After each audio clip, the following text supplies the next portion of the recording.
अब हरियाणा से पहुंचे हमारे भाई साहब हर्ष जी शिकारा का प्रदेश प्रवक्ता भाई साहब राजपाल जी माला पहनाकर स्वागत करेंगे। भाई साहब राजपाल जी।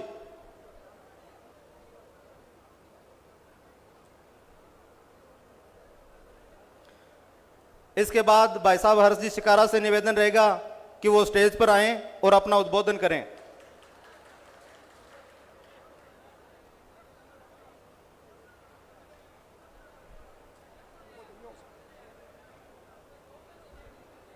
सम्मानित बुजुर्ग, नौजवान साथी, आवाज सुन रही मातर शक्तियां, बड़े भाई साहब हनुमान बेनीवाल जी और समस्त आरएलपी परिवार के चरणों में हरियाणा से आए हर्ष शिकारा की हाथ जोड़कर राम राम।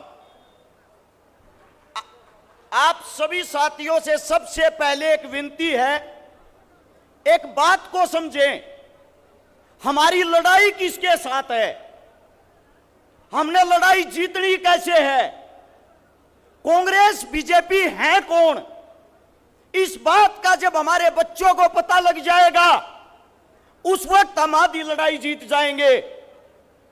अगर गौर से आंखें खोल के हमारे बुजुर्गों से पूछोगे तो आप लोगों को पता लगेगा, जो कांग्रेस आज पार्टी बनी हुई है, जो भाजपा आज पार्टी बनी हुई है, ये वही आदमी है अंग्रेज जो उस वक्त गुलाम थे, उनको अपना राजपाट देकर अंग्रेज यहां से चले गए, लेकिन इन आदमियों ने इस कमेरे किसान को, जवान को, मजदूर को आज तक आजाद नहीं होने दिया, क्योंकि आपके बेटे, आपके बच्चे, आप लोगों की कमी के कारण आज तक आगे नहीं बढ़ पाए हैं। हमारे देश का दुर्भाग्य है, हमारे जितने चाचा ताऊ बुजुर्ग नौजवान साथी बैठे हैं, कान खोलकर सुन ले। हनुमान जी बेनीवाल, अगर आधी रात को मैं हरियाणा से जब फोन करता हूं बड़े भाई साहब के पास और बोलता हूं भाई साहब राम राम, भाई साहब तुरंत जवाब देते हैं, हर्ष भाई काम बोलो काम। आधी रात को उसी वक्त काम करते हैं।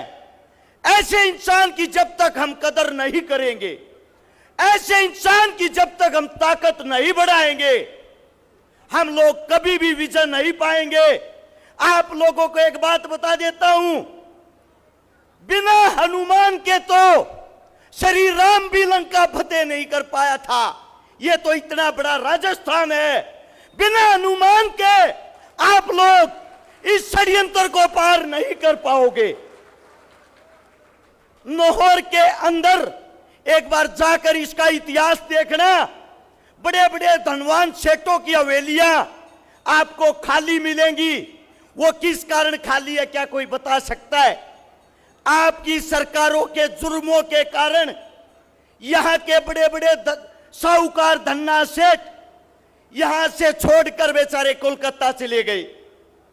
आप लोगों को बता देना चाहता हूं, हनुमान को मजबूत देखकर हरियाणा से, हमारे हरियाणा के हाल फिलहाल के डिप्टी सीएम हैं, जो आप लोगों की यहां भाजपा की पार्टी है, जिस पार्टी का नाम है झूठ मंत्री पार्टी, सिर्फ झूठ बोलना, और कांग्रेस का नाम है ठग मंत्री पार्टी, आप लोगों को ठगना।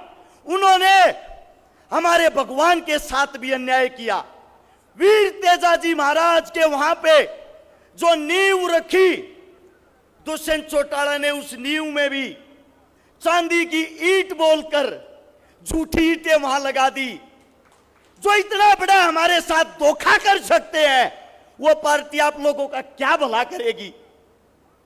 आप कभी हरियाणा जाना, किसी एक गांव के अंदर मैं गारंटी देता हूं, अगर दुष्यंत चौटाला बिना सिक्योरिटी के चला जाए, उन लोगों को यह भाजपा सरकार आपके परिवार को तोड़ने के लिए आपके बीच लाना चाहती है। ऐसे ऐसे षड्यंत्रकारियों से बचना है। अरे जो अपने जीते जी दादा का नहीं हुआ, जिसने जीते जी अपने परिवार को तोड़ दिया, जिसने जीते जी अपने काका को छोड़ दिया, वो आपके राजस्थान का क्या भला करेगा?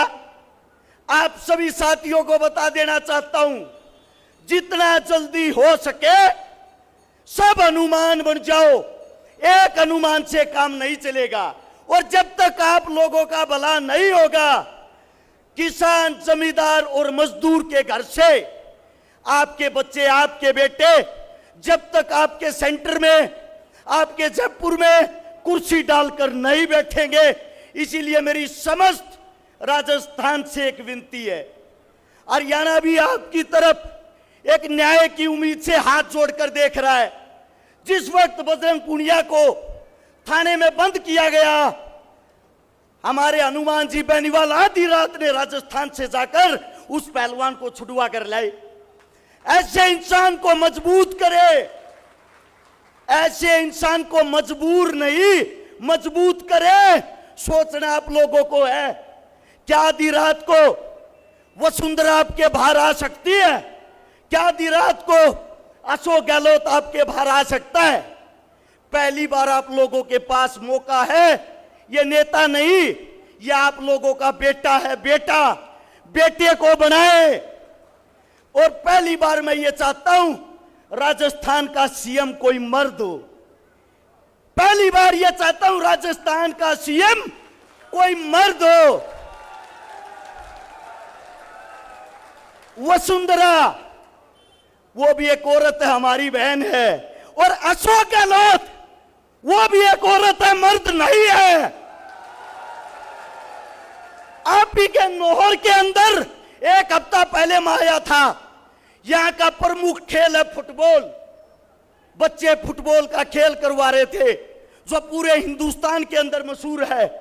आप ही के राजा, आप ही की बहन उस गहलोत ने रातों रात ग्राउंड की लाइटें फुटवा दी, स्टेडियम से बैनर पोस्टर हटवा दिए और सबको चुनौती दे दी, ये प्रोग्राम यहां नहीं होके रहेगा।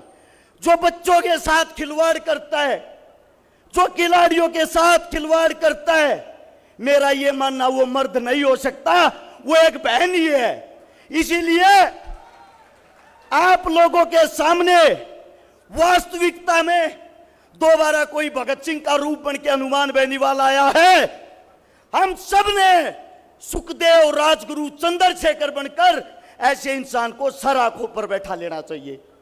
माफी चाहूंगा, मेरी बातें ज्यादा लंबी होगी, समय बहुत कम है। और मैं हनुमान जी बेनीवाल को एक बात कहता हूं, भाई साहब, जहां आपके पसीने की एक बूंद गिरेगी इस धर्म युद्ध में, आपके लिए वहां हम अपना खून बहा देंगे। सभी साथियों के चरणों में एक बार हाथ जोड़ के क्षमा चाहता हूं अगर मेरे मुख से कोई गलत शब्द निकल गया हो। आप सभी ने इतना मान सम्मान, इतना प्यार दिया, इसके लिए धन्यवाद और राम राम सा।